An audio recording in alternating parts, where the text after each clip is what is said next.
Saat meresmikan sebuah pabrik pembuatan chip semikonduktor Intel dekat Columbus, negara bagian Ohio, Presiden Joe Biden mengungkapkan gagasan baru berdasarkan usulan Direktur Utama Intel, Patrick Gelsinger, yang ia panggil Pat.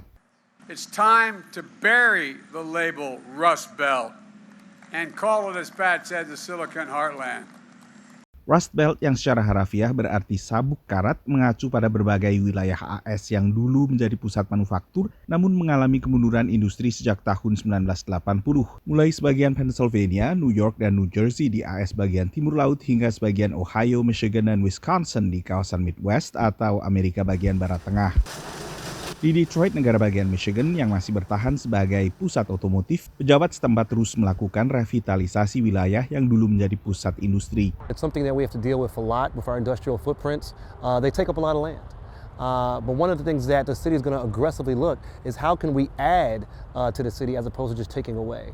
Pemerintah kota Detroit telah menghancurkan 20.000 gedung sejak 2014 sebagai bagian revitalisasi dan alih guna lahan. There's an opportunity for us to now refocus. We're still addressing that, still addressing the residential capacity that needs to be demolished, but now it gives us an ability to transfer and really address some of the largest eyesores that dot across its entire city. Pabrik Packard yang ikut dihancurkan didirikan awal abad ke-20 dan hingga tahun 1950-an memproduksi mobil yang diminati kelompok masyarakat menengah ke atas. Tapi kini pabrik ini kosong dan berbahaya, mengganggu warga sekitar termasuk seorang pemilik UKM. It doesn't matter, I just like to see something besides that. Anything besides that. I'll put it this way. It needs to be torn down because of the way it looks.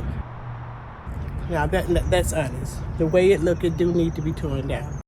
Meski kini relatif bertahan, Detroit sering diangkat menjadi salah satu contoh perubahan paling drastis akibat kemunduran industri. Pada masa jayanya pada tahun 1950-an, kota ini berpenduduk sekitar 1,8 juta jiwa. Belakangan penduduknya hanya sekitar 600.000. Kota-kota yang masuk dalam wilayah Rust Belt umumnya memiliki strategi masing-masing untuk melakukan revitalisasi kawasan. Dan umumnya revitalisasi ini dilakukan lewat strategi diversifikasi agar terpuruknya satu sektor usaha tidak membuat perekonomian lokal terpuruk sepenuhnya. Kota Pittsburgh, negara bagian Pennsylvania misalnya, tadinya hanya mengandalkan industri baja, tapi kini melakukan diversifikasi ke sektor pendidikan, layanan kesehatan, dan lain-lain sektor. Dari Washington DC, saya Nova Purwadi dan tim VOA.